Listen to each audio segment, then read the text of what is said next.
Y'all know what's going on. It's time for another episode of Doing Time with Joe. I'm your host, Joe Baker, and welcome to the show, y'all.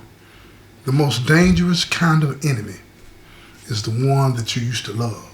Listen to me now. And the hardest kind of truth is the one that you've been trying not to admit to yourself. Joe survived the hit, but that didn't mean the war was over yet. It just means now he had to move like a ghost in his own kingdom. Because in a world built on betrayal, loyalty is suicide. Now let me say that again. In a world built on loyalty in that game is suicide. Now keep up with me, y'all. I need you to keep up with me. It started with this black car. Joe had been noticing this black car sitting outside his house a couple of mornings in a row. Parked 3 houses down, right from the community center where he, has set up and converted Black Crown Enterprises, right? He seen it, he kept looking, he kept checking, this the one, because it had that same dent on the front bumper. He done made sure, he wasn't tripping, he don't, how you get to getting paranoid, you started thinking you seeing ghosts and all this and that, but he double checked, rechecked, and did all of that, and he seen that bumper with the dent in it. So he knew that was the car. He had no cameras to confirm what was going on while he was asleep. He ain't had the money for that yet. He hadn't, got to that. But his instincts were still sharp. His instincts was telling him something wrong. Now on the third day, he took a different route. Instead of watching, he slipped out through the back alley, circled around the block, caught the dude in the car slipping, pulled up on him. Dude was young, nervous, skinny dude, he in there on the phone. Joe eased up beside him, pressed that switchblade against the window. Kid jumped. Joe looked at him and said, "Who sent you, man?" Dude stuttered, nobody, chill. I just parked here, my girl live on Harper. Joe kept looking at him. "You telling me for Big G?" The kid looked at him again, eyes wide open like a smoke. He said, "Man, I don't even know who Big G is. I'm just waiting on my baby mama." Joe stepped back. Blade, he made sure dude could still see the blade, right? He said, "I'm going to tell you what, man. You got 30 seconds to disappear. After that, I'll park you in this seat permanently, man. You understand what I'm saying? Look at that young dude hit that thing, turned that thing on, and peeled up off that jump." Was he lying? Maybe. Maybe not. But Joe knew one thing. Somebody was watching. And patience wasn't always protection. End of the week though, y'all, Black Crown Enterprises had a new address. Teddy's Barber and Tax. Yeah, y'all heard me. You know how the game go in the street. You got 2 different things going on in the same building. Teddy's Barber and Tax, it was this John off Lamar. Had 2 chairs and 3 trapdoors, y'all. You understand what I'm saying? That Teddy was old school. Once, he used to run the numbers back in the 80s. Now he did taxes and fades. The perfect front, y'all. The perfect front for what Joe was trying to do. So Joe set up shop in the back. One of the folding tables, 1 laptop, and a safe beneath the tiles, man. So he can keep everything straight. Trayvon was there too. Like I said, he let him come back, but he ain't really trusted him like he used to. He was quiet, always writing something down in the notebook. Joe looked at him every now and he said, "Everything good?" He like, "Yeah." Trey nodded at him. Just tracking the plays, man. Who owes who moving weird. You understand, like chess. That's how he was. He always did that. He was real meticulous at that, keeping up with everything and everybody. He liked to write it down and made it real to him. You understand what I'm saying? He had one of those minds for it. On that list, Joe leaned over. "You trust anybody on that list?" Trey looked up at him. "You?" That was enough. But barely. Now, the rumors started circulating again. The street started whispering. Big G ain't gone, y'all. No, Big G ain't gone. He regrouping. Birmingham. He coming back. And when he coming back with real heat. Joe needed to know what was going on, man. He needed some real intel. Something that Officer Ward would have been able to provide for him, but Ward was a ghost. He was gone. His last burner that he had, it done went dead. No calls, no texts, until one night, a brown envelope got slid under the barbershop door. No return address, just a flash drive. Joe and Trey, they loaded it up, put it up in the thing, right? It was grainy though, but they could see what it was. Grainy surveillance. They saw the footage on it, right? It was a warehouse. Somewhere out in a rural area, concrete floor. These dudes was training out there. They got the firing range, they got the combat drill, they doing all of this. And at the center, in the very center of all of these people, guess who was there? Big G. Now, he not hiding. He training them street soldiers, getting them ready. The video paused, then it rewound, paused again. Joe kept trying to get a better look. He zoomed in on him, and he saw a familiar face. One of the dudes that he saw was Stacks. Yeah, you said. Yeah, Stacks. Now, Joe knew what came next. You can't ignore it. This dude was building an army. So, what he did, what any boss would do, he invited Stacks to talk. On neutral ground, you understand? At an abandoned church on South Parkway, where they used to hold the ceasefires back in the day. That's where he invited him. So Stack, he came there, he had two dudes with him, they armed. Joe went along. They sitting around, they looking, he tell him, he said, nice place. Echo was everywhere. It's one of those areas, right? It was a little dramatic, but it is what it is. And Joe looked at him and said, you dramatic with all your paramilitary stuff going on and all of this. So Stack smirked at him. He said, you got to be ready. Joe got straight to the business. You making a move, man? Stacks looked at him, didn't even flinch. Joe, he leaned against the pillar on the wall. You know, them big old pillar, them big old cinder block. Big G is the past, man. I'm the now. That's all they said to him. You're just trying to hold the middle and get rich while everyone else bleeds, man. Stack stepped closer to him, looking at him, that look in his eye. He said, what you offering then when you in them streets? The streets is always about opportunity. If you can make a better opportunity for somebody, no matter what they've done in the past, look here, they sub it across the person that they with. That's the nature of the game. That's how it works. So Joe, when he pulled out the folder, he opened it up, he said, inside this is a plan. It's a plan, a real plan. Contracts, Merc line, real estate flips, crypto seed money, trademarks on Black Crown, all these kind of things, right? He said, this right here, this gets us money without indictments, man. Without dead bodies. Stacks looking at him. His face, you can tell when somebody's interested, right, in something, right? So you got to bide your time. Read the room, y'all. Learn to read the room when you're talking to people, man. Always learn to read the room. Pick up on what they're trying to hide from.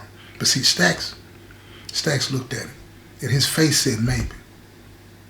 Joe caught that. He said, look, think about it, man. Your own wing, man. Stacks Media.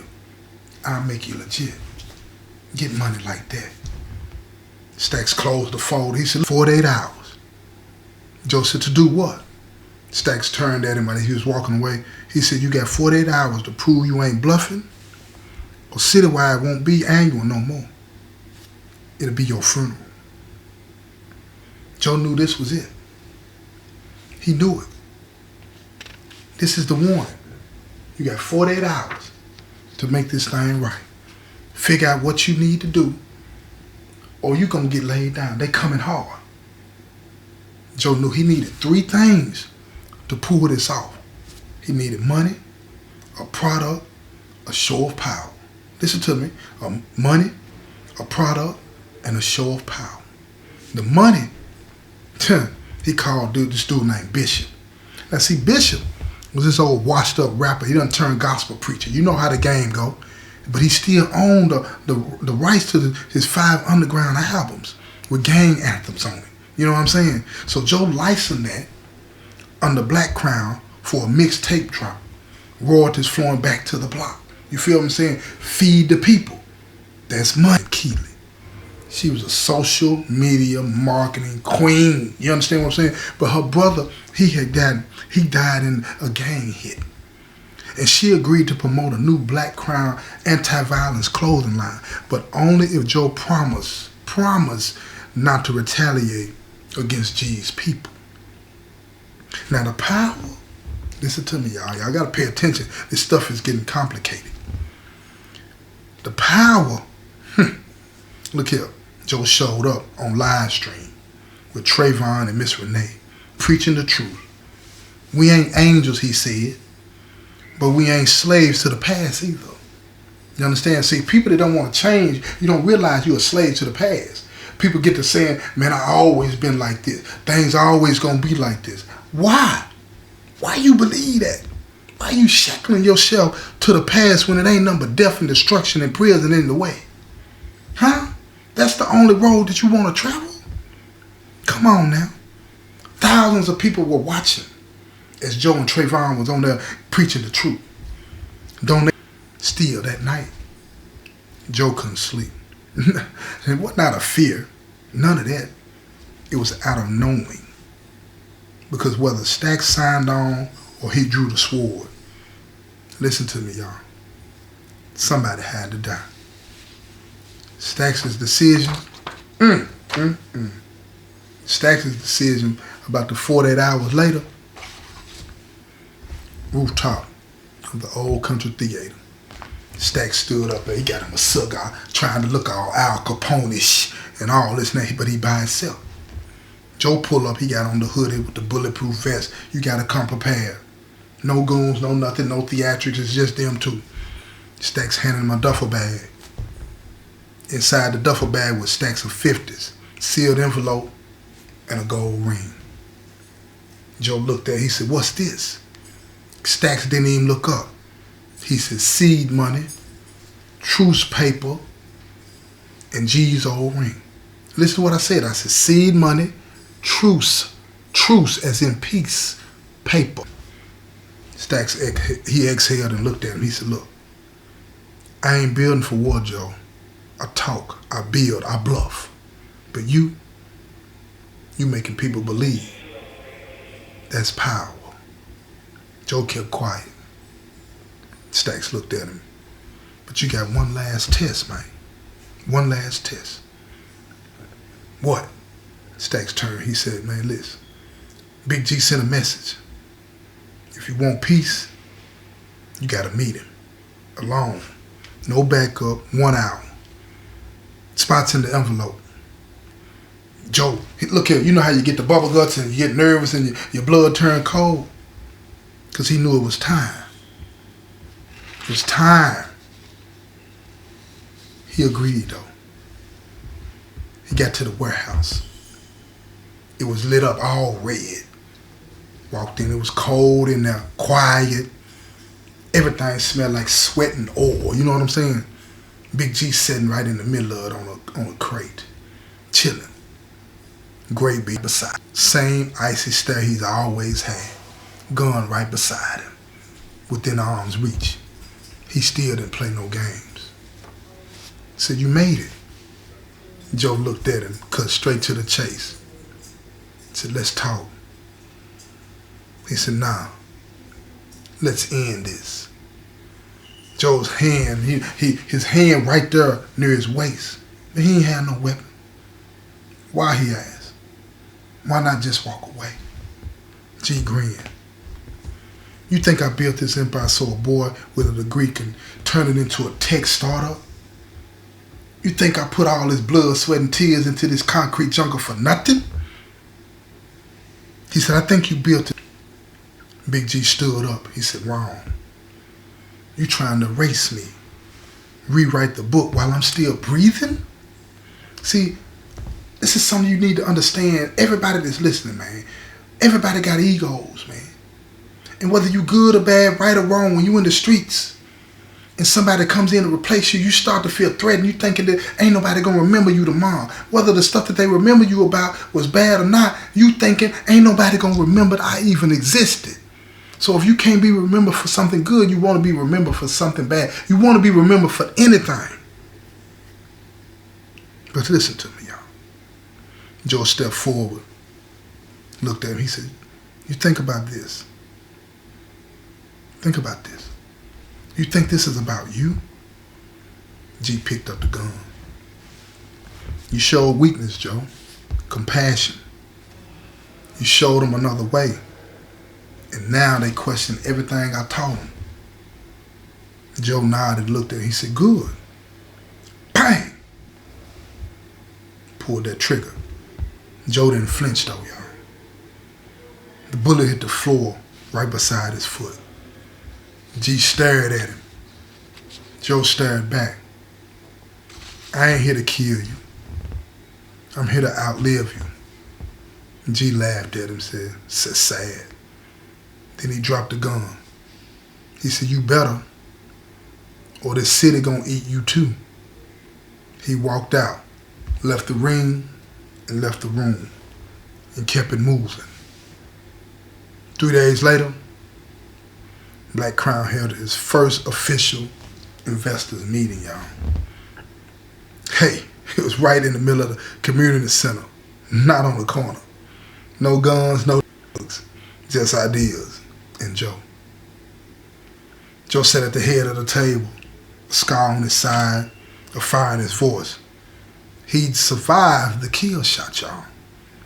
Out-talked all the silver tongues, out-walked the war veterans. But now came the real battle, building something that lasts. And for the first time, listen to me, and for the first time, he wasn't alone. He wasn't alone on this one. The war didn't end with bullets. It ended with belief. But don't get it twisted, y'all. Citywide, don't forget. And the next storm is brewing.